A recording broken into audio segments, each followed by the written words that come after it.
ठीक है, हम पढ़ रहे थे इन्फोर्समेंट स्टेशन को। तो इन्फोर्समेंट स्टेशन का मैं आपको बता रही थी कि ये सब डिवीजन लेवल पे बनाए जाते हैं। और इन्फोर्समेंट स्टेशन का जो इंचार्ज होता है ना, उसका जो इंचार्ज होता है वो होता है SDO, sub divisional enforcement officer. भी हम इसके बारे में डिटेल में इस एक्ट में आगे जाके पढ़ेंगे, जो इंशाल्लाह आप लोग बनने जा रहे हैं। मैम, जो इन्फोर्समेंट ऑफिसर होता है वो एसडीओ से बड़ा होता है? नहीं नहीं, वो छोटा होता है। एसडीओ तो है वो आपके पास 16 स्केल का ऑफिसर है। ठीक है, 16 स्केल का ओके। ऑफिसर है। और जो आपके पास इन्फोर्समेंट ऑफिसर है ना, वो आपके पास 14 स्केल का ऑफिसर है। मैम, पहले वो होता किस है लेवल पे होते हैं? वो हाँ सब जी। डिवीजन। मैम, वो सब डिवीजन से नीचे वाले लेवल पे किसी लेवल पे होता है इन्फोर्समेंट ऑफिसर? अच्छा, ये जो इन्फोर्समेंट स्टेशन होता है ना, इसमें कह लें कि एक इन्फोर्समेंट स्क्वाड होता है। मतलब जिसमें एसडीओ भी होता है। ठीक है, इन्फोर्समेंट स्टेशन के अंदर इसका इंचार्ज होता है एसडीओ। फिर एसडीओ के नीचे होते हैं इन्फोर्समेंट ऑफिसर। ये सारे इन्फोर्समेंट स्टेशन के अंदर ही होते हैं। फिर इन्फोर्समेंट ऑफिसर से नीचे होता है इन्वेस्टिगेशन ऑफिसर। ठीक है, इसका होता है 11वां स्केल। और फिर इनसे नीचे होते हैं सर्जेंट्स। ये आगे हम ना डिटेल से इसकी कंपोजिशन पढ़ेंगे। सर्जेंट्स, और इसका होता है 7वां स्केल। ठीक है, सर्जेंट्स जैसे ये जो पुलिस के डिपार्टमेंट्स हैं इसमें हवलदार होते हैं ना, तो वैसे ही ये इन्फोर्समेंट स्टेशन के अंदर कह लें कि हवलदार का काम करता है सर्जेंट्स। तो इन्फोर्समेंट स्टेशन का जो इंचार्ज होगा, फॉर एग्जांपल अगर आप सब डिवीजन लेवल पे सिलेक्ट होते हैं, आप एसडीओ लगते हैं, तो आपको कोई भी इन्फोर्समेंट स्टेशन का इंचार्ज बनाया, मतलब आप उसके इंचार्ज होंगे। आप आपसे नीचे एक इन्फोर्समेंट ऑफिसर होगा आपके अंडर, उसके और एक इन्वेस्टिगेशन ऑफिसर होगा और सर्जेंट्स होंगे। और इसके अलावा भी होते हैं। ठीक है, तो इस तरह होगा ये। अब ये आपसे किसी का भी वो स्केल पूछ सकते हैं कि एसडीओ का स्केल क्या होगा, इन्फोर्समेंट ऑफिसर का स्केल क्या होगा, या आपसे एमसीक्यूज में पूछा जा सकता है। जी मैम। ठीक है, ओके। उसके बाद हम स्टडी करते हैं ईपीओ। ईपीओ हम पहले पढ़ चुके हैं। ठीक है, ईपीओ को मैं आप डिटेल के साथ आपको पहले पढ़ा चुकी हूँ कि ईपीओ का मतलब है emergency prohibition order issued under the act. ये पहले हम डिटेल के साथ पढ़ चुके हैं।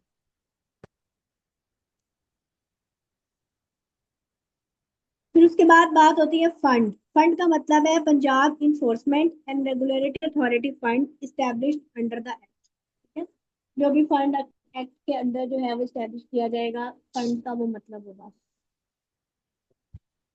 उसके बाद आता है आपके पास गवर्नमेंट।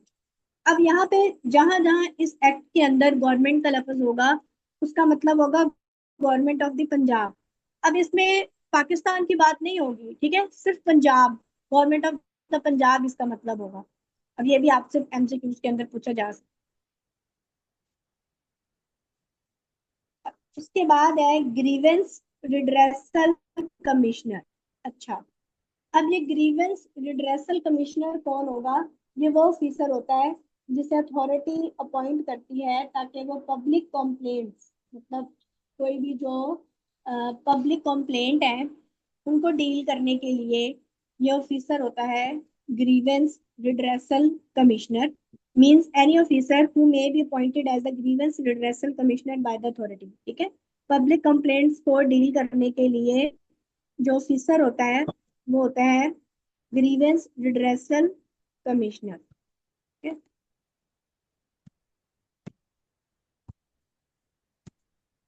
उसके बाद है हेयरिंग ऑफिसर। अब जहां जहां पे भी वर्ड हेयरिंग ऑफिसर होगा उसका मतलब होगा appointed by the authority. Hearing officer मैंने आपको पहले ही बता दिया है कि 17 स्केल का ये ऑफिसर होता है। ये आगे हम अंडर पढ़ेंगे सेक्शन, सॉरी, ये आगे हम डिटेल के साथ पढ़ेंगे कि हेयरिंग ऑफिसर किस तरह सेलेक्ट किया जाता है और ये कौन होता है, सारा कुछ।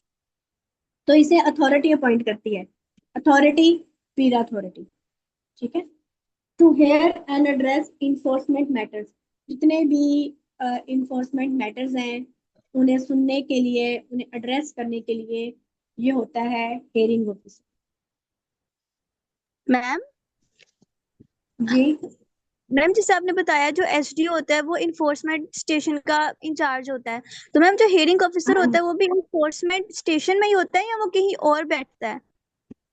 नहीं नहीं, वो इन्फोर्समेंट मतलब वो इन्फोर्समेंट स्टेशन में नहीं बैठता। ये इससे ऊपर होता है, एसडीओ से ऊपर होता है। इसका आगे हम सारा डिटेल के साथ पढ़ेंगे इसको, ठीक है। जी अभी मैम। जस्ट आप डेफिनेशन जरा गौर करें। अच्छा, उसके बाद हमारे पास है इलीगल ऑक्युपायर। अभी क्योंकि डेफिनेशन ही बहुत सारी हैं इस एक्ट के अंदर ना, बहुत सारी डेफिनेशन है।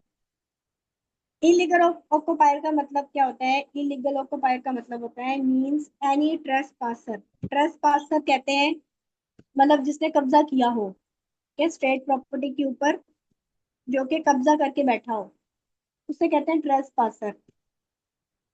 अब आपने ना यहाँ पे इस पैराग्राफ में बात समझनी है। आप इसके अंदर कौन कौन सा आता है? सच लेसी और लाइसेंसी, ठीक है। अब लेसी का मतलब क्या होता है? लेसी का मतलब होता है मतलब कि जो आप कॉन्ट्रैक्ट पे कोई चीज देते हैं, लीज पे हम कह लें कि कॉन्ट्रैक्ट पे कोई आपने चीज दे दी है। और लाइसेंसी का मतलब होता है कि आपने कोई 2 या 3 साल के लिए मतलब लाइसेंस दे दिया है किसी शख्स को, मतलब वो लाइसेंस नहीं, किसी भी चीज का लाइसेंस, मतलब वो इसको 2-3 साल यूज कर सकता है। तो after the expiry of the period of lease और लाइसेंस, मतलब आपने कोई भी चीज किसी को, अपनी मकान या जो भी है, या जो भी चीज है, बिजनेस है, जो भी आपने कॉन्ट्रैक्ट पे दिया है या 2-3 साल के लाइसेंस पे दिया है, तो जब अगर उसका पीरियड अब खत्म हो चुका है लेकिन वो अभी भी उसके ऊपर कब्जा करके बैठा है, ठीक है, आफ्टर द एक्सपायरी, सॉरी, कि अगर उसकी डेट एक्सपायर हो चुकी है तो अब वो क्या कहलाएगा? लेसी और लाइसेंसी कहलाएगा। मतलब लेसी और लाइसेंसी जो होगा वो अब इलीगल ऑक्युपायर कहलाएगा, ठीक है। मतलब अगर उसकी उसका जो पीरियड था वो खत्म हो चुका है, एक्सपायर हो चुका है, तो अब वो इलीगल ऑक्युपायर कहलाएगा। और एन अलॉटी, अलॉटी किसे कहते हैं? अलॉटी कहते हैं कि मतलब अब ऐसा बंदा है कि हु आफ्टर द एक्सपायरेशन और कैंसिलेशन ऑफ सच अलॉटमेंट, मतलब कोई चीज उसे अलॉट की गई थी, तो अब उसको उसका उसका जो पीरियड है वो एक्सपायर हो चुका है, या फिर उसकी जो अलॉटमेंट थी वो कैंसिल हो चुकी है, लेकिन वो अभी भी स्टेट प्रॉपर्टी के ऊपर कब्जा करके बैठा है, ठीक है, तो वो भी इलीगल ऑक्युपायर कहलाएगा। ठीक हो गया? तो ये सारे जो है ये इलीगल ऑक्युपायर के अंदर आते हैं। इंडिपेंडेंट मेंबर, इंडिपेंडेंट मेंबर का मतलब क्या है? Means the member of the authority at clause 1 of the sub section of the section 4 of the act. ये हम ना जो इस एक्ट का सेक्शन नंबर 4 है, उसके अंदर हम पढ़ेंगे कि ये जो इंडिपेंडेंट मेंबर्स वैसे होते हैं 4, ठीक है, इनकी तादाद कितनी होती है? 4 होती है। तो हम इनको पढ़ेंगे कि ये किस तरह से इसको अपॉइंट किया जाता है। तो ये अभी एक्ट में पढ़ेंगे, और इन्हें कौन अपॉइंट करता है, ये किसके मेंबर होते हैं? ये अथॉरिटी के मेंबर होते हैं। जो हमारा चैप्टर नंबर 2 है ना, इसमें हमने सारा इस अथॉरिटी के बारे में ही पढ़ना है कि ये जो पीरा अथॉरिटी है ये किस तरह से एस्टेब्लिश की गई थी, ठीक है, सारा हमने इसके बारे में ही पढ़ना है।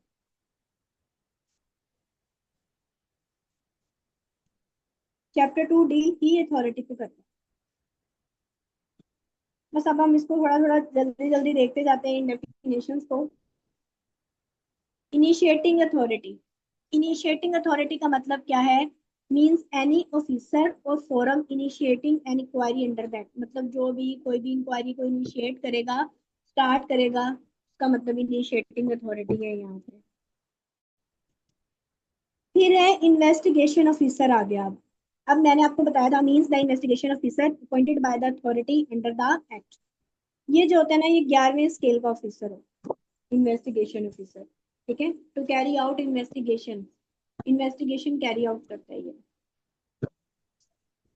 इसके बाद है मजिस्ट्रेट, मजिस्ट्रेट का मतलब है under the act and include a magistrate in power under the section 14A of the code. अब यहाँ पे कोड, कोड से मीनिंग मुराद है कोड ऑफ क्रिमिनल प्रोसीजर, ठीक है, यहाँ पे कोड ऑफ क्रिमिनल प्रोसीजर आएगा। फिर है नोटिस। अच्छा, अब ये जो नोटिस है ना, इस पे पूरा एक चैप्टर है इस एक्ट के अंदर। इस नोटिस की जो है ना 5 टाइप्स हैं।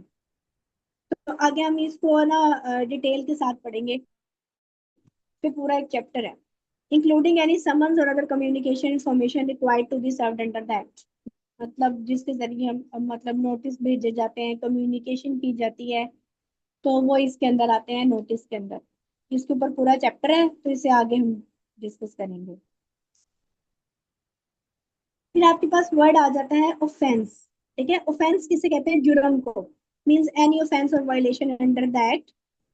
मतलब कोई भी एक्ट के अंदर कोई वायलेशन हुई है तो वो ऑफेंस के अंदर आएगा। या include any offence or violation under the scheduled laws. अब जहां पे भी वर्ड शेड्यूल लॉज आएगा उसका मतलब वही है, land revenue act, tenancy act और ये सारे एक्ट। ठीक है, तो अगर उन सारे एक्ट्स के अंदर कोई वायलेशन हुई है या फिर इस पीरा एक्ट के अंदर कोई वायलेशन हुई है तो उसे ऑफेंस कहेंगे। और ऑफेंडर क्या कहते हैं? ऑफेंडर कहते हैं जुर्म करने वाले को, कि जिसने कोई जुर्म किया है। पेनल्टी किसे कहते हैं? पेनल्टी कहते हैं सजा को। ठीक है, means the punishment or fine awarded to a person as provided under the act or scheduled laws. अच्छा, उसके बाद एक चीज इंपॉर्टेंट है आगे, पर्सन। अब ये पर्सन के अंदर क्या, क्या जहां जहां पे भी इस एक्ट के अंदर पर्सन का लफ्ज यूज होगा। अब ये आपसे पेपर में क्वेश्चन पूछा जा सकता है कि पेपर में जहां पे ये पर्सन का, पर्सन से क्या चीजें मतलब है। अब उस पर्सन में मींस अ नेचुरल पर्सन। अब उसके अंदर पार्टनरशिप। ठीक है, पार्टनरशिप के लिए भी पर्सन का लफ्ज यूज होगा। उसमें फिर्म भी आ जाती है, उसके अंदर कंपनी भी आ जाती है, एसोसिएशन भी, जॉइंट स्टॉक एसोसिएशन। ठीक है, सच लाइक ऑर्गेनाइजेशन वगैरह को हम एक पर्सन कह रहे हैं, मीन्स अ नेचुरल पर्सन। अब जहाँ पे भी पर्सन का लफ्ज आएगा उसके अंदर ये सारा कुछ आ रहा होगा। नेक्स्ट है प्रेस्क्राइब। प्रेस्क्राइब का मतलब होता है means prescribed by the rules और रेगुलेशंस मेड और फ्रेम्ड अंडर दैट। मतलब कि कोई भी जो डिफाइन या डिसाइड किए जाएंगे बाय द रूल्स और रेगुलेशन, जो कि एक्ट बनाएगा उसे प्रेस्क्राइब कहते हैं। प्रोसिक्यूटर। अच्छा, प्रोसिक्यूटर का मतलब क्या है? मींस द पर्सन अपॉइंटेड और deputed under the section 30 of that.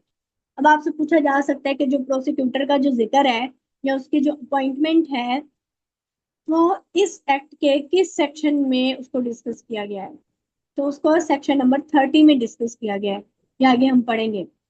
अब ये जो डिप्यूटेड का मतलब है ना, डिप्यूटेड का मतलब क्या होता है? जहाँ पे भी आप डिप्यूटेड होता है आर्जी तौर पर, मतलब कि यूं कहा जा सकता है कि अब पीरा के पास जो है, ये जो अथॉरिटी है पीरा, अब इसके पास अपना प्रोसिक्यूटर नहीं है, तो वो क्या करेगी? वो किसी और अदारे से लेगी। ठीक है, तो इसे डिप्यूट कहेंगे। मतलब अगर कोई भी उसको कोई क्रिमिनल प्रोसीजर आ जाता है उसका, या कोई भी उसको अदालत में केसेस वगैरह उसके आ जाते हैं, तो अब उसने प्रोसिक्यूटर तो हायर करना है ना। तो प्रोसिक्यूटर जो है अगर वो किसी अदारे से ले रही है, उसका अपना नहीं है, तो उसके लिए जो लफ्ज यूज होगा वो होता है डिप्यूटेड। ठीक है, आर्जी तौर पर। इसे आगे हम एक्ट के सेक्शन नंबर 30 में डिस्कस करेंगे। मैम नेक्स्ट है प्रोसिक्यूटर का मीनिंग क्या होगा? मैम मतलब प्रोसिक्यूटर इटसेल्फ किसको कहेंगे? जो इन्वेस्टिगेशन कर रहा होगा, मतलब इसको पूरे को स्टार्ट करेगा नहीं, किसी जो भी। इसका मतलब इसका कह लें कि वकील को ही कहते हैं ना, जो मुकदमा ओके चलाता ओके, है अदालत के अंदर, उसे प्रोसिक्यूटर कहते हैं। ठीक है, ठीक ठीक मैम, ठीक है। अच्छा, उसके बाद है पब्लिक नॉइसेंस। अब पब्लिक नॉइसेंस में क्या क्या चीजें आएंगी? अब पब्लिक नॉइसेंस में जो आएगा मीन्स एनी इलीगल एक्ट और ओमिशन। मतलब जो कि वायलेशन, कोई भी ऐसा एक्ट, इलीगल एक्ट जो कि वायलेशन काज करे। ठीक है, अंडर द एक्ट, मतलब क्या लेके जो अवाम के लिए परेशानी का बाइस बने, वो होगी पब्लिक नॉइस। ठीक है, अब इसमें एक बात आपने यहाँ पे याद रखनी है, वो कह रहे हैं कि provided that a common nuisance is not excused on the ground that it causes some convenience or disadvantage. मतलब कि आप कह लें कि मतलब कोई भी ऐसी बिल्डिंग बनाई है आपने जो कि आवाम के लिए परेशानी का बायस बन रही है, अब वो पब्लिक नॉइसेंस के अंदर आ जाता है। लेकिन अब कोई ऐसी बिल्डिंग बनाई है जिससे उसके आसपास जो कुछ लोग हैं ना, उन्हें तो उससे एडवांटेज हो रहा है, ठीक है, लेकिन कुछ लोगों को एडवांटेज हो रहा है, लेकिन बहुत सारे लोगों को इससे परेशानी हो रही है। तो अब ये नहीं होगा कि वो पब्लिक नॉइसेंस में नहीं आएगा, वो भी पब्लिक नॉइसेंस में आएगा। तो ये जो लाइन है ना, ये वाली लाइन, इसमें वो यही बात कर रहा है कि अगर कोई ऐसी नॉइसेंस जो कि किसी के लिए एडवांटेज हो रही है, वो भी पब्लिक नॉइसेंस में ही आएगी, क्योंकि वो कुछ लोगों के लिए तो एडवांटेज होगा, लेकिन बाकी सारे लोगों के लिए वो परेशानी का बायस होगा।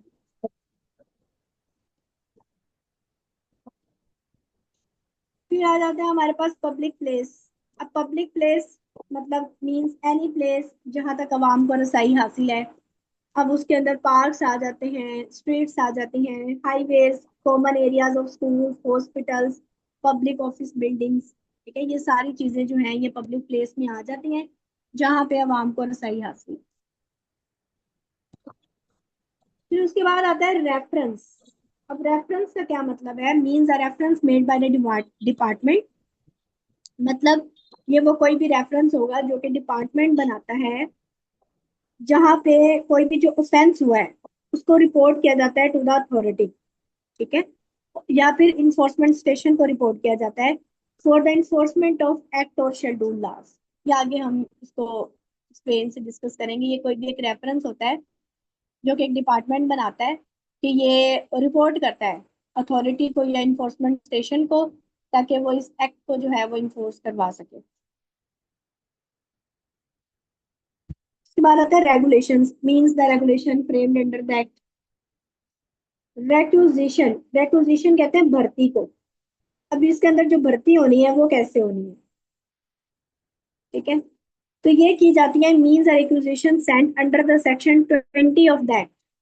इस एक्ट का जो सेक्शन नंबर 20 है ना, उसके अंदर हम डिस्कस करेंगे एक्सप्लेन के साथ कि इसके अंदर रिक्वेजिशन कैसे होती है। अब जब रिक्वेजिशन होती है ना, तो वो पहले भेजी जाती है बोर्ड को, ठीक है, बोर्ड जो हमने पीछे नहीं पढ़ा था, डिस्ट्रिक्ट बोर्ड, वो, ठीक है। अभी आगे हम इसको चैप्टर नंबर 3 में पढ़ेंगे। फिर बोर्ड उसको भेजता है अथॉरिटी को।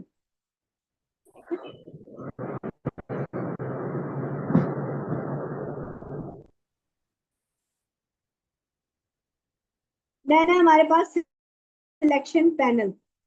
Selection panel means the selection panel constituted under that. इसे भी अभी हम चैप्टर नंबर 2 के सेक्शन नंबर 5 में डिस्कस करेंगे, ठीक है। सिलेक्शन पैनल को कि इसमें कौन कौन से लोग होते हैं। इनमें ना 3 मेंबर्स होते हैं सिलेक्शन पैनल के अंदर ना, 3 मेंबर्स होते हैं। तो ये आगे हम देखेंगे चैप्टर नंबर 2 में।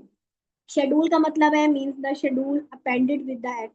अपेंडेड का मतलब है वो शेड्यूल जो कि एक्ट के अंदर शामिल है, ठीक है। अपेंडेड का मतलब होता है शामिल। शेड्यूल लाज मीन द लाज मेंशन्ड इन द शेड्यूल। वही बात आ गई, वो शेड्यूल लाज में वो सारे आ जाएंगे, पंजाब लैंड रेवेन्यू एक्ट भी, टेनेंसी एक्ट भी, प्राइस कंट्रोल एक्ट भी, होर्डिंग एक्ट भी, ठीक है, ये सारा आ जाएंगे। Sergeant means a surgeon appointed by the authority under the act. Sergeant मैंने आपको पहले ही बता दिया है कि ये 7 स्केल का होता है इन्फोर्समेंट स्टेशन के अंदर। जैसे पुलिस डिपार्टमेंट के अंदर हवलदार होते हैं ना, वैसे यहाँ पे सर्जेंट्स होते हैं।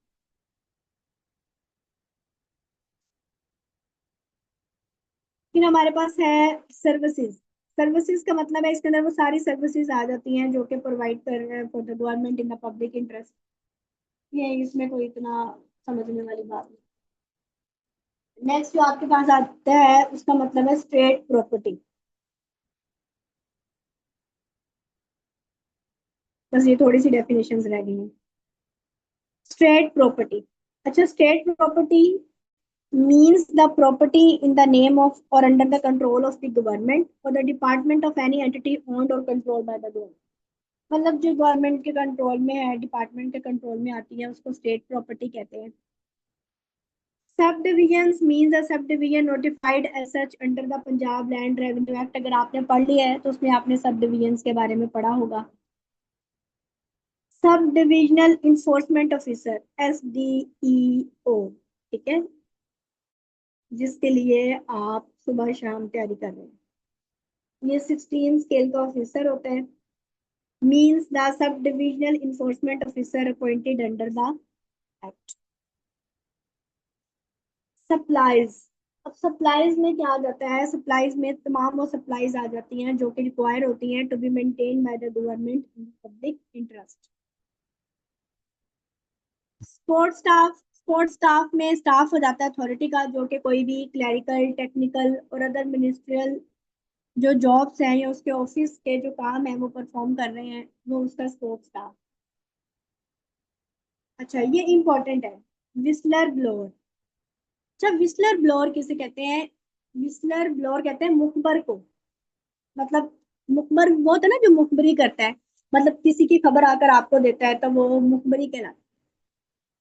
तो means the person who in the public interest discloses an actual or suspected violation or offense under the act. मतलब विस्लर ब्लोअर वो है जो आकर अदारे को बताएगा कहाँ पे वायलेशन हो रही है, वो विस्लर ब्लोअर हो. अब ये तो हमने सेक्शन नंबर 1 को डिस्कस किया, उसकी सारी ये डेफिनेशंस हमने, सॉरी सब सेक्शन 1 था. सब सेक्शन 2 में क्या बात कर रहे हैं? एनी एक्सप्रेशन और word used but not defined in the act shall have the same meaning assigned to it in the Constitution of Islamic Republic of Pakistan, Punjab Government Rule of Business, the Code और the Schedule Laws. मतलब वो ये कह रहे हैं कि कोई भी ऐसा वर्ड जो कि ऊपर वाली तमाम डेफिनेशंस में नहीं बताया गया, ठीक है, कोई भी ऐसा वर्ड एक्ट के, इस एक्ट के अंदर कोई भी ऐसा वर्ड जो कि ऊपर वाली डेफिनेशंस में आपको नहीं बताया गया, अगर कोई ऐसा वर्ड इस एक्ट के अंदर आ जाता है तो आप उसका वही मीनिंग लेंगे जो उसका मीनिंग इस्लामिक कॉन्स्टिट्यूशन के अंदर उसका मीनिंग है, ठीक है, या फिर Punjab government rules of business में उस वर्ड का जो मीनिंग होगा वो आप कंसीडर कर लेंगे.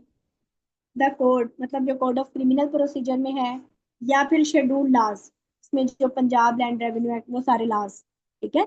तो कोई भी ऐसा वर्ड जो ऊपर वाली डेफिनेशंस में आपको नहीं बताया गया, अगर वो एक्ट के अंदर आ जाता है तो वो इन चार, जो आपको ये चार चीजें बताई गई है ना, इनके अंदर अगर वो वर्ड का जो मीनिंग होगा वही मीनिंग यहाँ पे कंसिडर किया जाए. यहाँ तक सबको क्लियर है? चैप्टर 1 यहाँ तक कंप्लीट हो गया. अब आगे हम यस लोग chapter ma'am, number clear. 2, 4. Chapter number 1 clear है? यहाँ तक किसी का कोई क्वेश्चन हो? यस मैम, क्लियर है. मैम एक दफा ये दोबारा पढ़ा दीजिएगा, ये 2 वाला. क्या 2 वाला? इसमें वो यस कह रहे मैम. हैं कि कोई भी ऐसा वर्ड, ठीक है, कोई भी ऐसा वर्ड, मतलब हमने जो इतनी सारी डेफिनेशंस ऊपर पढ़ी हैं, अगर इन तमाम एक्ट को पढ़ते हुए कोई ऐसा लफ्ज आ जाता है जो कि इस डेफिनेशन के अंदर आपको नहीं बताया गया, तो फिर आप उसका मीनिंग आपको कैसे पता चलेगा? ये डेफिनेशंस तो उन्होंने आपको इसलिए दी हुई है ना, ताकि आपको पता चल जाए कि ये जब लफ्ज एक्ट के अंदर इस्तेमाल होगा तो इसका ये मतलब होगा. तो अगर कोई ऐसा लफ्ज आ जाता है जो कि इन डेफिनेशंस के अंदर नहीं बताया गया, तो फिर आप उसका मीनिंग कहाँ से लेंगे? तो उसका मीनिंग वही होगा, अगर वो किसी कॉन्स्टिट्यूशन के अंदर अगर बताया गया है तो आप उसका मीनिंग वही ले लेंगे जो कॉन्स्टिट्यूशन के अंदर बताया गया है, या फिर जो कोड के अंदर बताया गया है, या फिर शेड्यूल लॉज में बताया गया है. तो आप उसका फिर वही मीनिंग कंसिडर करेंगे, ठीक है. Yes ma'am. नेक्स्ट मूव करें. Chapter number 2.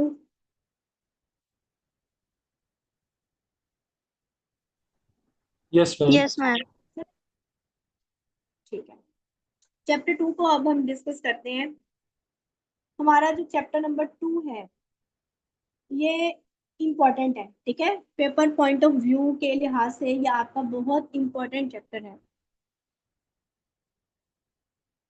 Discloses and actual violation का मतलब है कि डिस्क्लोज करता है, कि उस खबर को मतलब डिस्क्लोज कर देता है, आगे बताता है आपको. मुखबरी यही होता है ना, कि किसी चीज को डिस्क्लोज कर देना. वो आके बताता है कि यहाँ पे वायलेशन हो रही है, तो वो विस्लर ब्लोअर होगा, उसने डिस्क्लोज कर दिया एक्चुअल वायलेशन को, मतलब जो कि वायलेशन हो रही है। ठीक है, तो चैप्टर नंबर 2 जो है ये आपका एग्जाम पॉइंट ऑफ व्यू से बहुत इंपॉर्टेंट है। इसके अंदर हम ये सारा पढ़ेंगे कि ये जो अथॉरिटी है, पंजाब इन्फोर्समेंट एंड रेगुलेटरी जो अथॉरिटी है, पीरा की अथॉरिटी है, वो किस तरह से इस्टेब्लिश हुई है। तो चैप्टर 2 में जो हमारे पास सेक्शंस आते हैं ना, वो 3 से लेकर 11 तक, ये सारे सेक्शंस हमारे पास चैप्टर नंबर 2 में आते हैं। इसमें हम अथॉरिटी की इस्टेब्लिशमेंट को डिस्कस कर रहे हैं। सबसे पहले हम सेक्शन नंबर 3 देखते हैं, जो कि डील करता है, जो हमें बताता है इस्टेब्लिशमेंट ऑफ अथॉरिटी के बारे में।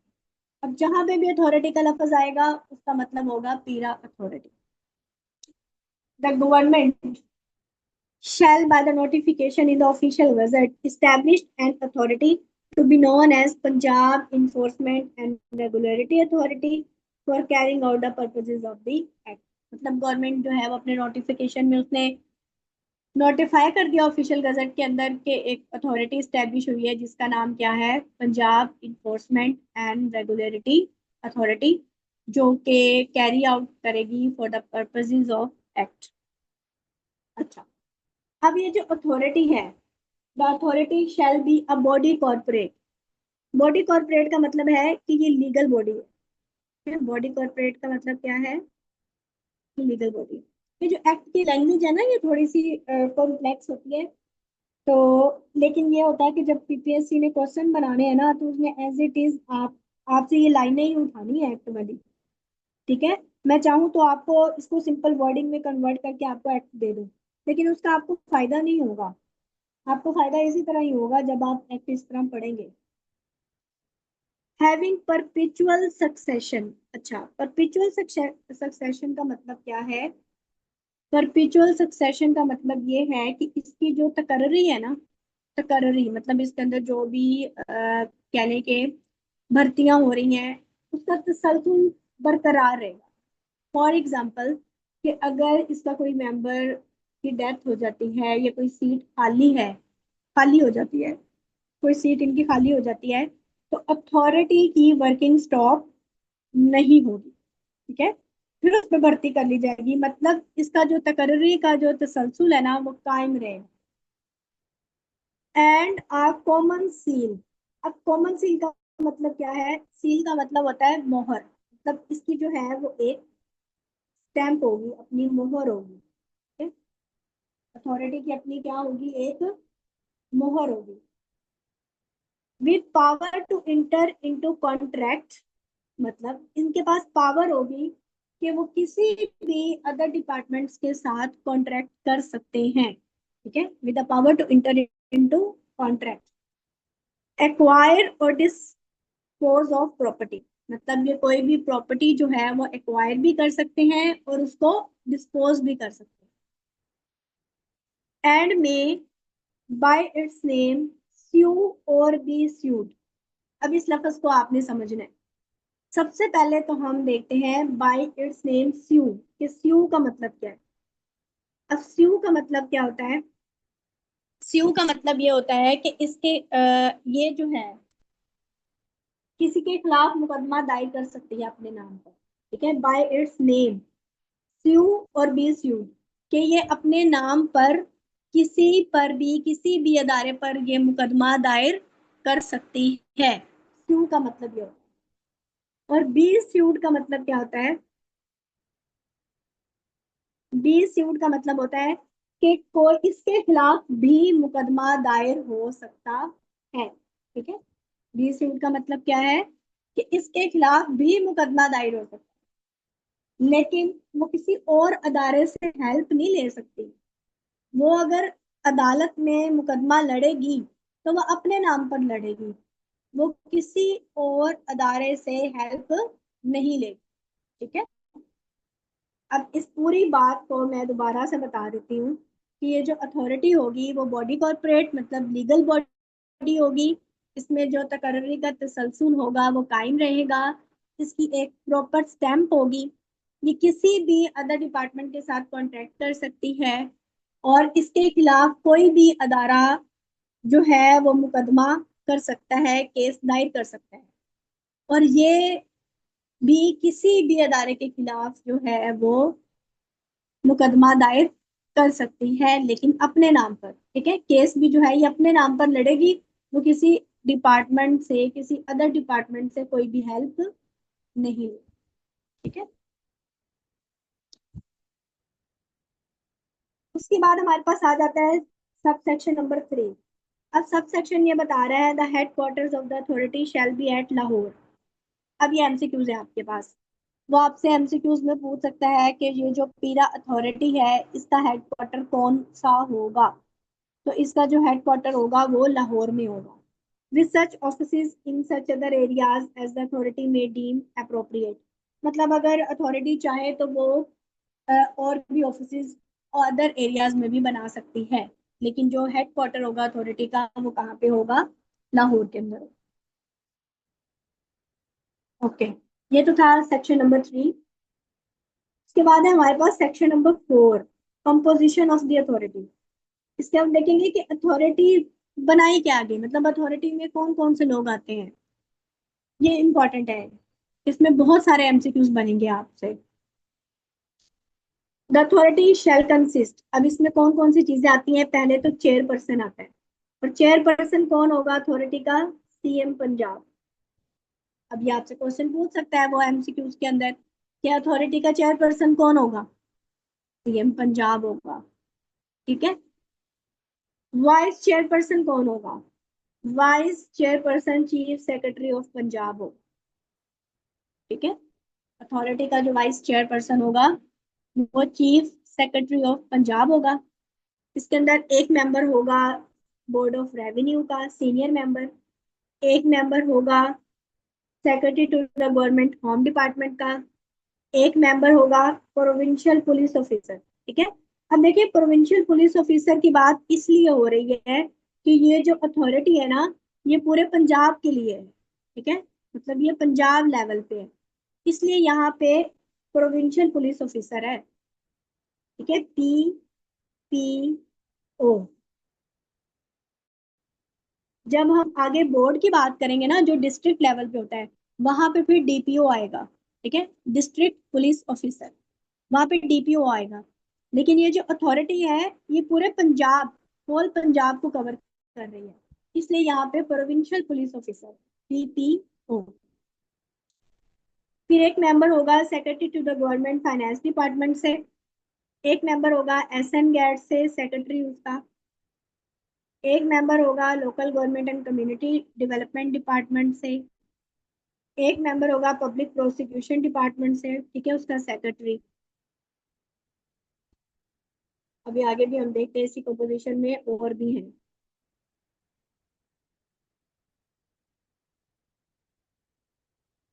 इसके अंदर होगा secretary to the government price control and commodities. ठीक है, प्राइस कंट्रोल का सेक्रेटरी। अच्छा, अब ये तो हो गया बात। अब ये सेक्शन 2 इंपॉर्टेंट, के जो सब सेक्शन है इसमें वो बता रहा है कि 3 मेंबर्स होंगे including one female member of the Provincial Assembly of the Punjab to be nominated by the Chief Minister। मतलब कि 3 मेंबर्स होंगे प्रोविंशियल असेंबली से, मतलब 3 MP होंगे, 3 MP होंगे। ठीक है, 3 मेंबर्स होंगे प्रोविंशियल असेंबली से, और मैम उसके अंदर आपने 1 फीमेल मेंबर होगी। हाँ जी, मैम अभी आपने क्या वर्ड बोला, MPO? MPA। MPA कहते ओके, हैं ना प्रोविंशियल असेंबली के इलेक्टेड रिप्रेजेंटेटिव्स को। जी ठीक जी है, ठीक है मैम। जैसे नेशनल असेंबली जो होती है ना उसके MNA होता है, तो ये प्रोविंशियल असेंबलीज का MP होता है। तो 3 मेंबर्स होंगे प्रोविंशियल असेंबली से, मतलब 3 MP होंगे इसके अंदर अथॉरिटी के अंदर, जिसमें से 1 फीमेल मेंबर होगी और बाकी 2 मेल मेंबर्स होंगे। ठीक है, और इन्हें नॉमिनेट कौन करेगा, इन्हें नॉमिनेट करेगा CM। देखिए अब इसमें से इतने सारे MCQs बनते हैं। फिर आई जो है इसमें वो बताता है कि 4 इंडिपेंडेंट मेंबर्स हों। ये वही बात हो गई जो हमने अभी डेफिनेशंस के अंदर पढ़ी थी पीछे, इंडिपेंडेंट मेंबर्स की। तो 4 इंडिपेंडेंट मेंबर्स होते हैं जिसके अंदर एक फीमेल मेंबर होती है, और is to be appointed on the recommendation of the selection panel. अब ये जो इंडिपेंडेंट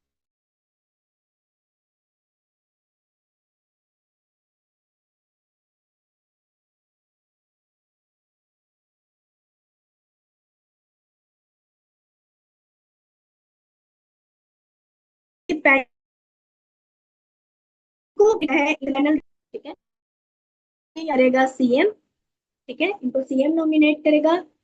और ये जो 4 इंडिपेंडेंट मेंबर्स होंगे इनको कौन करेगा, इन्हें सिलेक्शन पैनल रिकमेंड करेगा, ठीक है, इन्हें कौन रिकमेंड करेगा, सिलेक्शन पैनल रिकमेंड करेगा। ये आपने डिफरेंस इनका याद रखना। फिर होगा डायरेक्टर जनरल, और डायरेक्टर जनरल क्या होगा, मेंबर भी होगा और सेक्रेटरी भी होगा। मतलब ये एडमिनिस्ट्रेटिव अफेयर्स को जो देख रहा होगा अथॉरिटी के, वो कौन होगा, डायरेक्टर जनरल होगा। अगर आपसे पूछ लिया जाए कि सेक्रेटरी ऑफ द अथॉरिटी कौन होगा, तो वो डायरेक्टर जनरल होगा, ठीक है। सेक्रेटरी ऑफ द अथॉरिटी कौन होगा, डायरेक्टर जनरल होगा। अब जरा मुझे बताएं चेयरपर्सन कौन है अथॉरिटी का, कौन बताएगा। थोड़ा सा आपसे भी देखें ना कितना आप लोग जाग रहे हैं। मरियम जैसे नवाज। मैं बस मरियम, आप इसमें बताए ना, मरियम नवाज तो चेंज भी हो सकती है, मतलब CM Punjab.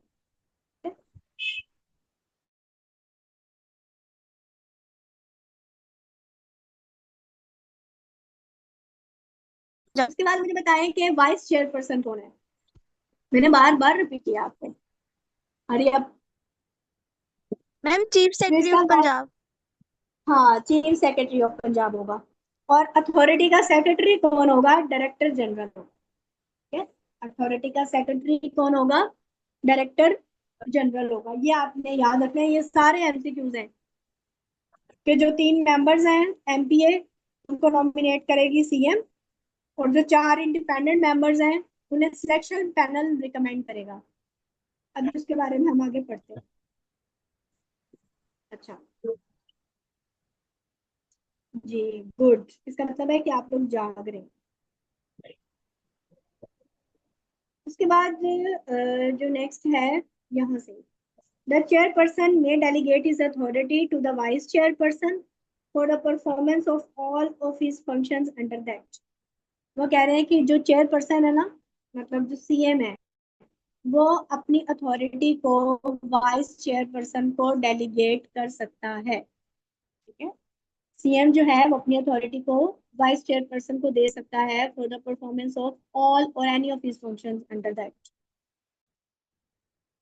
The appointment of the members at clause K and I, मतलब जो हमने ये ऊपर वाली के और आई क्लॉजेज में जो अपॉइंटमेंट पड़ी है मेंबर्स की, shall be notified in the official gazette, ठीक है, इसको ऑफिशियल गजट के अंदर नोटिफाई किया जाएगा।